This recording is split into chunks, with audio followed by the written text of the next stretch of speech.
What is skin? What is hair? I was taught this in ninth grade. I'm sure all of you guys were as well. There's germ layers. So when the sperm enters the egg, it creates a zygote. And then that replicates. It turns into 2 cells, then 4 cells, then 8 cells. And it's just a bunch of cells. But eventually those cells turn into us. Some of those cells have to know that it's going to be an eyeball and not a toenail. And it does it by first separating from the same type of cell to 3 different types of cells. They're called germ layers.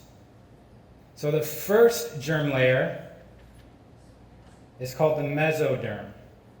So the cells separate, and there's a layer of the mesoderm, which will eventually be our bones and our muscles. So this is kind of like the framework of our body. The next germ layer is called the endoderm. This is going to be our organs. So all the cells in this will eventually come to organs. The reason why I found this out is how the body's all connected. It was in a book about body work, actually, because I have all these injuries. So I was like, how come everything's restricted? It's because when the tendons and the meridians and the fascia goes through these layers, they're kind of fused there. So we got bones and muscle, organs. This last layer is called the ectoderm. It's the brain.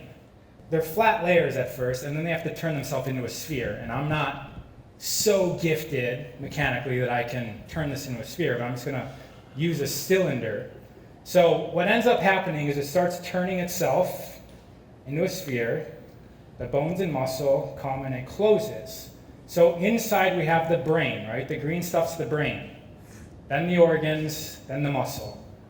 Why is the brain coming out? Because that's what happens. The same cells that become the brain end up wrapping the whole thing.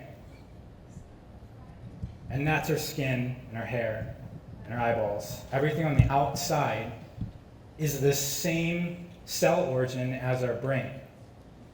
Our brain is electric, right? Neurological impulses, electrical impulses. Now, how does the body take in light? Melanin is something else that I was taught about. And I was taught, there's this incense down here and it's choking me out. So I want to come over here, but it's still like, are you going to behave? So melanin, I was taught, blocks out sunlight for us, right? It saves our DNA.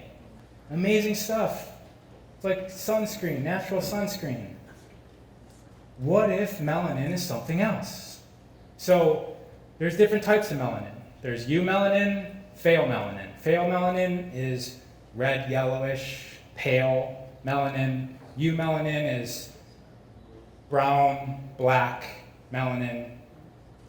Most people don't know that there's neuromelanin as well. There's melanin in our brain, in our brain stem.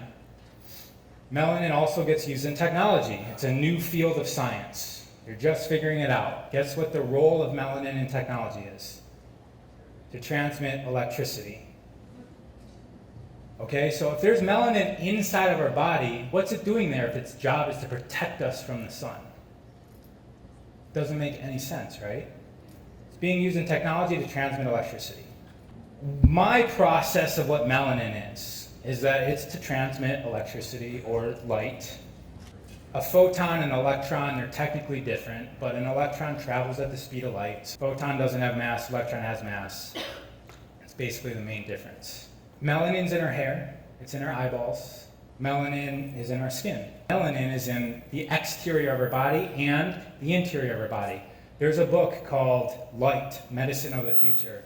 It's written by Dr. Jacob Lieberman, who's a light doctor. Not light doctor, eye doctor.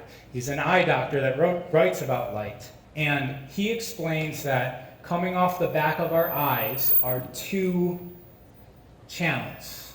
One of those channels is the one that we're taught about. It's the one that goes to the occipital lobe in the back of our brain, and it processes the visual spectrum of what we're witnessing in reality.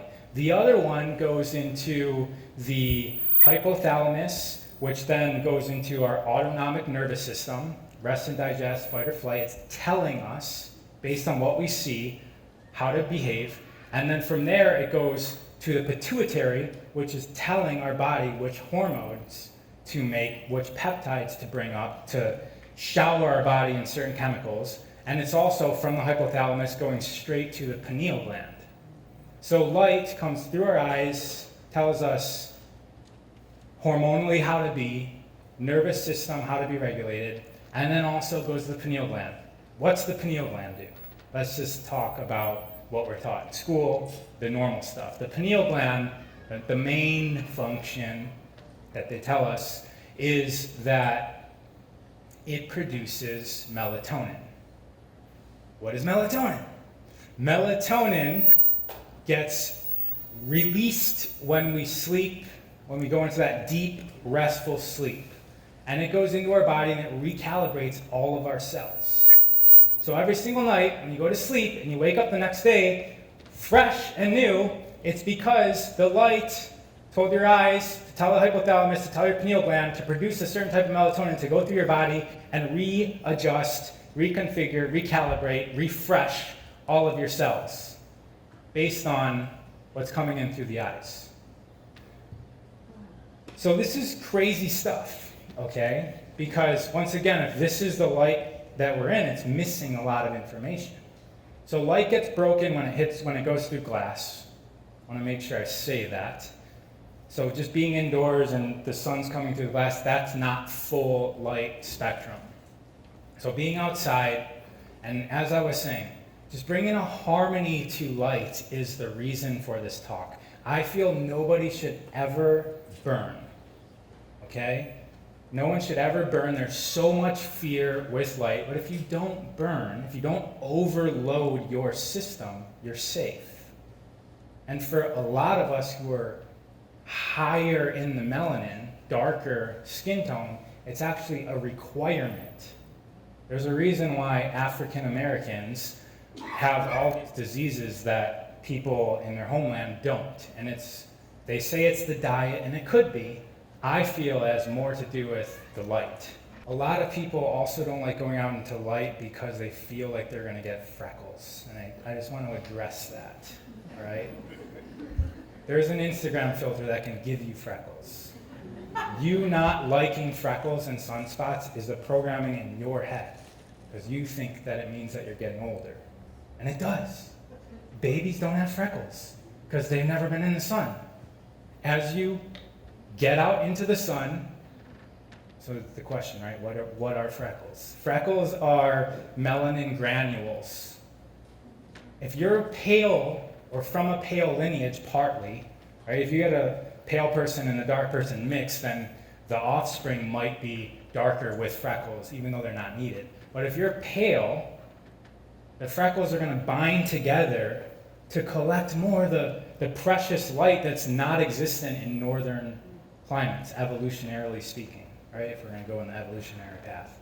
So that's what freckles are. It's just a more optimal way to grab the little bit of light in the northern or far, far southern regions on this planet. So it's an adaptation process. And yes, when you go in the sun, you're going to get more freckles. And if to you that means that you're older and that's unattractive, I'm here to say that a lot of people really find attractiveness in wisdom. And so just be a little less judgmental about the freckles. Next up, Earth.